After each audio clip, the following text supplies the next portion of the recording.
ស្អីអ្នកគ្នាខ្ញុំបាទយូគីហើយថ្ងៃនេះអេមមានលើយកសាររឿងអេមមួយទីយកមកសម្រាយដែលសាររឿងមួយនោះគឺមានចំណងជើងថា Tomo Dashi Game ដែលសាររឿងមួយនេះចង់យ៉ាងពីក្មេងប្រុសម្នាក់ដែលគាត់គិតថាមិត្តភាពគឺវាមានតម្លៃជាងអ្វីទាំងអស់ក៏តែថ្ងៃមួយគាត់ត្រូវបានគេចាប់ខ្លួនដើម្បីយកទៅលេងក្នុងហ្គេមមួយដើម្បីសងនៅបំណុលមូលហេតុនោះគឺដោយសារខ្ញុំចំណងមិត្តភ័ក្តិរបស់គាត់ទាំង4គឺមានម្នាក់បានជាប់បំណុលចំនួន20លានដូច្នេះគាត់ទៅលេងក្នុងហ្គេមមួយនេះដើម្បីសងនៅបំណុលទាំងអស់នោះហើយយើងចង់ដឹងថាសាច់រឿងនេះទៅជាយ៉ាងណាជួយចូលមកការសម្រាយសាច់រឿងរបស់ admin ទាំងអស់គ្ន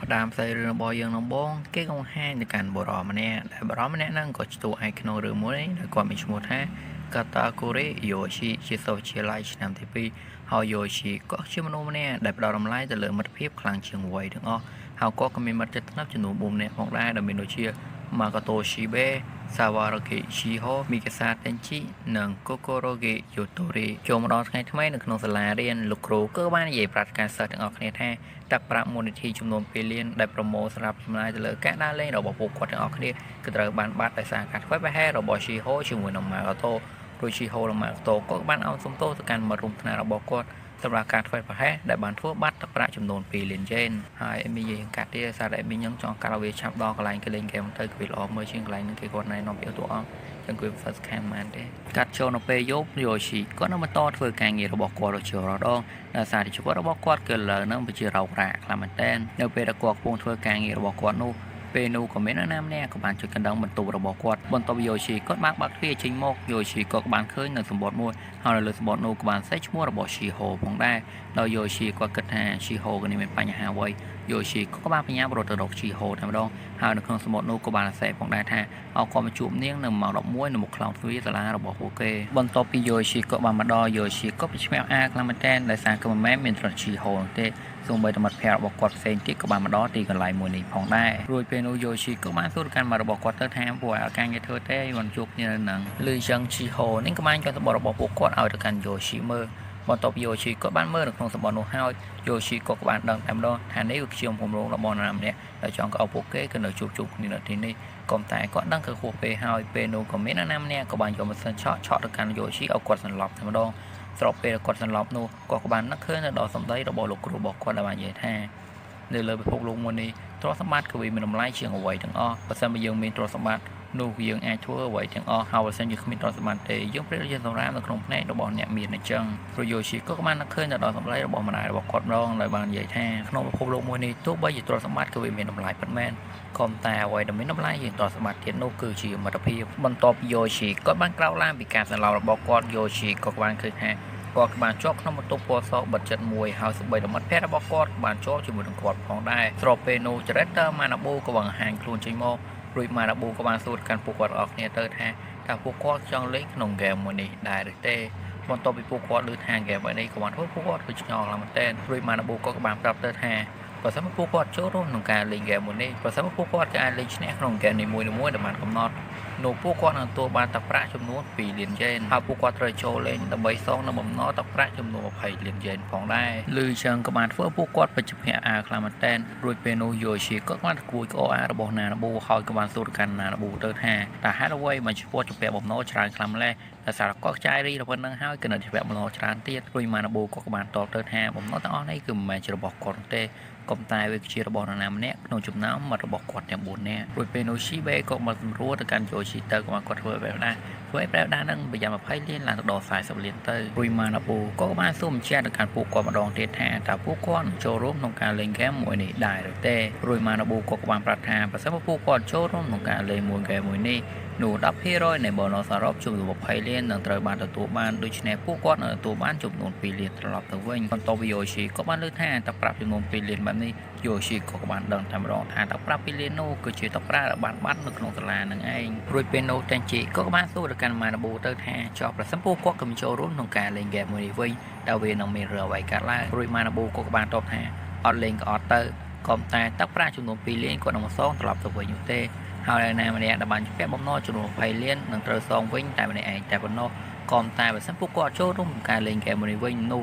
ទឹកប្រាក់នៃបំណុលចំនួន20លាននឹងត្រូវបានបែងចែកទៅជា5ចំណែកទៅកាន់មិត្តរបស់គាត់រាល់គ្នា ដែលម្នាក់នៅទូបានតែប្រាក់បំណុលចំនួន4លានយ៉េនរួចម៉ាណាបូក៏បានរៀបកំណត់ឲ្យពួកគាត់ចូលរួមក្នុងការលេងហ្គេមមួយទៅដើម្បីកាត់បន្ថយនៅចំនួននៃបំណុលរបស់គាត់រួចម៉ាណាបូក៏បានបន្តនិយាយថាបើសិនពួកគាត់ក៏អាចលេងឈ្នះក្នុងហ្គេមមួយនេះគឺវាមិនអីទេក៏តែបើសិនពួកគាត់ក៏បានចាញ់ក្នុងហ្គេមមួយនេះវិញនោះទឹកប្រាក់នៃបំណុលគឺមិនត្រូវបានការលុបទេក៏តែពួកគាត់នឹងជាប់គាំងជាមួយនឹងអ្វីមួយដែលហ្គេមបានកំណត់ជាមិនខានរួចម៉ាណាបូក៏បានបន្តនិយាយថាឥឡូវគាត់ចាំមកខំទៅកាន់អ្នកនរគ្នាទេចង់លេងឬក៏មិនលេងឥឡូវគាត់នឹងទុកពេលចំនួន5នាទីដើម្បីពួកគាត់ពិចារណាថាលេងឬក៏មិនលេងដល់នៅពេលដែលពួកគាត់កំពុងជំនុំគ្នាថាលេងឬក៏មិនលេងនោះពេលនោះឈីហូនេះក៏បាននិយាយថានាងចូលរួមក្នុងការលេងនៅហ្គេមមួយនេះដែលសារតែនាងចង់ដឹងថាតើអ្នកណាគឺជាអ្នកជំពាក់បំណុលចំនួន20លានហើយតើអ្នកណាគឺជាអ្នកលុយចំនួន2លានហើយដើម្បីរកភាពល្អរបស់នាងត្រឡប់មកវិញហើយមិត្តភ័ក្តិរបស់គាត់រត់ទៅទៀតក៏បានស្រាវជ្រាវក្នុងការចូលលេងនៅហ្គេមមួយនេះផងដែរដោយសារតែការយកឃើញរបស់ពួកគាត់ម្នាក់ឃើញអញ្ចឹងគាត់ធ្វើយូឈីក៏ពិបាកងាងខំតែដែលសារមិត្តរបស់គាត់នឹងចូលរួមតាមការយកឃើញរបស់ខ្លួនឯងតំណគឺមិនបានគិតថាពួកគាត់នឹងជាពាក់បំណុលគេចំនួន20លាននោះទេម៉ាណាបូឃើញថាយូឈីក៏គិតយូរខ្លាំងពេកម៉ាណាបូក៏បានសួរកាន់យូឈីទៅថាគាត់កំពុងសង្ស័យទៅកាន់មិត្តរបស់គាត់មែនក៏តែយូឈីក៏បាននិយាយថាគាត់មិនបានសង្ស័យទៅកាន់មិត្តរបស់គាត់ទេក៏តែគាត់ឆ្ងល់ថាហ្គេមមួយនេះវាកើតដើម្បីតែអ្វីរួចម៉ាណាបូក៏បាននិយាយថាតើអ្នកចង់ដឹងរឿងមួយនេះធ្វើអ្វីរួចម៉ាណាបូក៏បានសួរទៅកាន់យូឈីមួយសំណួរថាតើរវាងមិត្តភាពនិងទ្រព្យសម្បត្តិតើគាត់គិតមួយណាគឺវាសំខាន់ជាងព្រោះយូឈីក៏បានតបទាំងគ្មានភាពសើសើថាមិត្តភាពគឺវាសំខាន់ជាងគឺមិត្តភាពគឺវាសំខាន់ជាងទ្រព្យសម្បត្តិឬចឹងម៉ាណាបូក៏គ្មានអ្វីត្រូវវិចារទៀតទេម៉ាណាបូក៏បានប្រាប់ពួកគាត់ចូលក្នុងទ្វេមួយនេះដើម្បីចាប់ផ្ដើមនៅហ្គេមទី1តែម្ដងចូលរកខាងក្នុងយើងក៏បានឃើញថាហ្គេមរបស់ពួកគាត់ក៏ត្រូវលេងដំបូងនោះគឺវាសិតនៅក្នុងបន្ទប់រៀនហើយយើងក៏បានសរសេរឃើញថានៅលើតុនោះក៏មានវត្ថុចំនួន4ផងដែរដែលមានដូចជាផ្លាកសម្គាល់ឈ្មោះចំនួន5ដែលត្រូវដល់ពួកគាត់ទាំង5នាក់ដើម្បីកំណត់ស្គាល់នៅតួលេខនៃបំណុលរបស់ពួកគាត់ម្នាក់ហើយយើងក៏បានឃើញថាគឺមានសំបុត្រសំណួរចំនួន5កូដស៊ូ1ហើយនៅលើតុយើងក៏បានឃើញថាគឺមានអក្សរសរសេរពាក្យថា yes ឬក៏ no ផងដែរហើយហ្គេមដំបូងដែលពួកគាត់ត្រូវលេងនោះគឺមានឈ្មោះថាមិត្តភាពរួចម៉ាណាបូក៏បានប្រាប់ពួកគាត់ដល់គ្នានឹងជ្រើសរើសលើផ្លាកស្គាល់ខ្លួនរបស់គាត់គឺម្នាក់មួយទៅហើយសូមមើលតួលេខដែលនៅខាងក្រោយបន្ទាប់ពួកគាត់ក៏បានមើលខាងក្រោយហើយក៏បានឃើញថាតួលេខនៃបំណុលរបស់គាត់គឺវាមានចំនួន4លេខដែលគិតជាចំនួនអវិជ្ជមានរួចម៉ាណាបូក៏បានបញ្យល់ទៅកាន់ពួកគាត់អស់គ្នាថាប្រសិនបើពួកគាត់ការលេងឈ្នះក្នុងហ្គេមនីមួយៗដែលបានកំណត់ហើយតួនៃតួលេខនៃបំណុលគឺធ្លាក់ដល់0នោះគឺមានថាបំណុលខាងក្រៅក៏វាបានកាត់ប៉ុណ្ណឹងផងដែររួចម៉ាណាបូក៏បានប្រមានទៅកាន់ពួកគាត់អស់គ្នាផងដែរថាពួកគាត់គឺត្រូវបង្ហាញនៅតួលេខនៃបំណុលរបស់ពួកគាត់គឺឲ្យអ្នកណាបានឃើញនោះទេប្រសិនបើធ្វើខុសនៅច្បាប់មួយនេះនោះពួកគាត់ត្រូវបានវិន័យបន្ទុកនៃបំណុលក៏ត្រូវគុណទ្វេដងតែម្ដងឧទាហរណ៍ថាបច្ចុប្បន្នពួកគាត់គឺមានប្រាក់បំណុលចំនួន4លានហើយនៅពេលណាពួកគាត់ក៏បានធ្វើខុសនៅវិន័យណាមួយនោះបំណុលនឹងត្រូវបានគុណជាមួយនឹង2តែម្ដងដូច្នេះគឺមានន័យថាប្រសិនបើពួកគាត់ក៏បានធ្វើខុសនៅវិន័យណាមួយក៏ដោយនោះពួកគាត់នឹងត្រូវបានគុណបំណុលចំនួន2តែម្ដងរួចម៉ាណាបូក៏ខ្ចដាមនៅហ្គេមសាឡបងតែម្ដងហើយម៉ាណាបូក៏បានប្រាប់ពួកគាត់អស់គ្នានឹងដាក់ម្រាមដៃរបស់គាត់លើការស្គាល់ដើម្បីតម្លៃតួលេខដែលជាលេខ10ហើយសូមរងចាំនៅសំណួរដែលគាត់បានសួរសំណួររបស់គាត់ក៏បានសួរថាតើតំបន់ហូកៃដូគឺវាសិនភាពខាងជើងនៃប្រទេសជប៉ុនមែនដែរទេហើយម៉ាណាបូក៏បានប្រាប់គាត់ស៊ូគឺឆ្លើយនៅសំណួរមួយនេះដោយចម្លើយរបស់គាត់ស៊ូនោះគឺ yes ដែលមានថាជាចម្លើយដែលត្រឹមត្រូវរួចម៉ាណាបូក៏បានបញ្យល់ពួកគាត់ឲ្យកាន់តែយល់ច្បាស់តាក់ទងអំពីហ្គេមមួយនេះដំបូងនៅពេលដែលហ្គេមចាប់ដើមនោះសំណួរនឹងត្រូវបានសួរហើយពួកគាត់ម្នាក់ៗត្រូវប្រកាសនៅចម្លើយមួយណាដែលជាចម្លើយដែលត្រឹមត្រូវហើយហ្គេមគឺនឹងឈ្នះតែម្ដងក៏តែពួកគាត់គឺមិនត្រូវគិតនៅចម្លើយមួយណាដែលជាចម្លើយដែលខុសទេបើសិនបើគិតបែបនេះចម្លើយនឹងត្រូវអៀងទៅកន្លែងដែលខុសតែម្ដងហើយពួកគាត់នឹងត្រូវបានចាញ់តែម្ដងហើយសំណួរគឺវាមាន5ដូច្នេះពួកគាត់នឹងមានអត្ថភាពចំនួន5ក្នុងការឆ្លើយនៅសំណួរផងដែរហើយបើសិនពួកគាត់អាចឆ្លើយត្រូវនៅសំណួរមួយណាក៏ដោយក្នុងចំណោមសំណួរ5នោះពួកគាត់នឹងឈ្នះតែម្ដងហើយនៅក្នុងហ្គេមមួយនេះក៏មានលក្ខខណ្ឌចំនួន5ចំណុចផងដែរដែលមានដូចជ